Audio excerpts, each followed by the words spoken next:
السلام علیکم اسٹوڈینٹس، میں آپ کی اردو ٹیچر شگفتہ میم بول رہی ہوں۔ تو آج میں آپ کو یعنی 9th کلاس کو فراق گورکھپوری جو شاعر ہے اس کی دوسری غزل یہاں پہ سمجھاؤں گی۔ پہلی غزل میں نے آپ کو پڑھائی تھی، آج دوسری غزل پڑھاؤں گی۔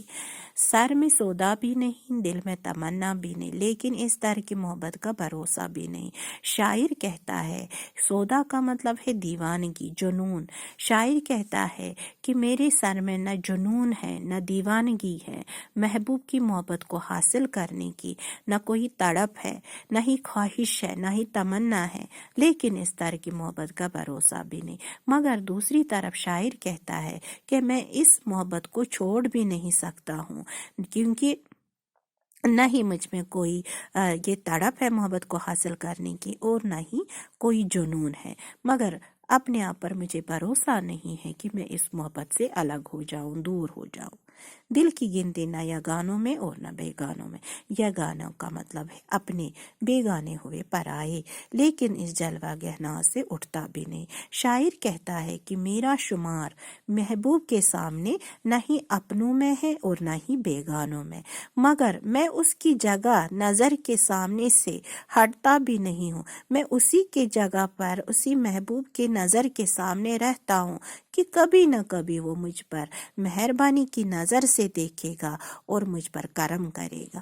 مہربانی کو محبت نہیں کہتے اے دوست۔ شاعر اپنی دوست سے کہتا ہے کہ اے میرے دوست، محبوب کی مہربانی کو تو محبت نہ سمجھ، افسوس، افسوس، اب مجھ سے تیری رنجش بے جا۔ مگر دوسری طرف شاعر کہتا ہے مگر افسوس میں تمہیں ناراض بھی نہیں کر سکتا ہوں، یہ ناراضگی مجھ میں آپ کی گوارا نہیں ہے، میں تمہیں یہ سمجھا رہا ہوں کہ مہربانی کو محبت نہ سمجھ محبوب کی۔ ایک مدت سے تیری یاد بھی آئی نہ ہمیں۔ شاعر کہتا ہے میرے محبوب کی یاد جو ہے بہت مدت سے، بہت سالوں سے نہیں آئی اور ہم بھول گئے ہو تجھے، ایسا بھی نہیں، مگر میں نے اپنے محبوب کو ہمیشہ کے لیے بلا ڈالا، ایسا ناممکن ہے۔ اگرچہ اس کی یاد بہت مدت سے نہیں آئی میرے دل میں، مگر ایسا ناممکن ہے کہ میں نے اس کو ہمیشہ کے لیے بلا ڈالا۔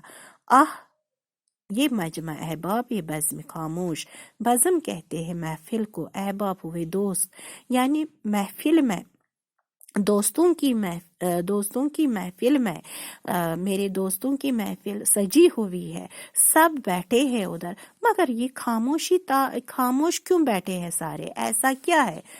کیوں ہے سب خاموش؟ آج محفل میں فراق سکنارہ بھی نہیں۔ فراق سکنارہ کا مطلب ہے میٹھی زبان۔ یہاں شاعر کہتا ہے ایسا ناممکن ہے، اگر کہیں 4 آدمی بھی بیٹھے ہوئے ہو تو ایسا ناممکن ہے کہ سب چپ چاپ بیٹھے ہو، کوئی نہ کوئی بات کرتا ہے، مگر میرے محبوب کی محفلوں میں سب یہ دوست جو ہے بیٹھے ہوئے ہیں مگر خاموش ہے۔ ایسا کیوں؟ کیونکہ وہاں کیا ایسا کوئی شخص ایسا نہیں ہے جو اپنی میٹھی زبان سے اس خاموشی کو ختم کرے۔ کوئی محفل میں ایسا نہیں ہے جو اپنی زبان سے کچھ بولے، کچھ کہے جس سے یہ خاموشی مطلب ختم ہو جائے۔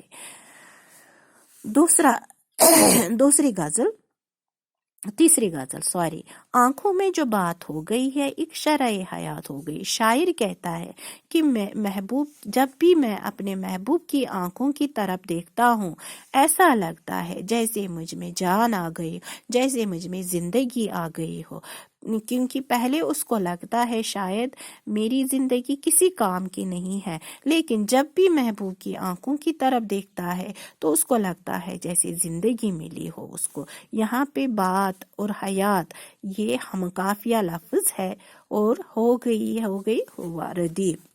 کیا جانے موت کیا تھی پہلے، اب میری حیات ہو گئی ہے۔ شاعر کہتا ہے پہلے مجھے موت کا خوف لگا رہتا تھا، موت کا ڈر لگا رہتا تھا۔ اس میں بھی یہی تھوڑی بات کہی گئی، اس میں بھی ایک ہی تھوڑی بات کہی، مطلب موضوع تھوڑا سا سیم ہے۔ اب میری حیات ہو گئی ہے، لیکن جب محبوب سے ملاقات ہوئی تو موت کا خوف جو ہے آہستہ آہستہ ختم ہوا اور اس کو نئی زندگی شروع ہو گئی۔ ایسا لگا زندگی میں جیسے نئی رونق آ گئی۔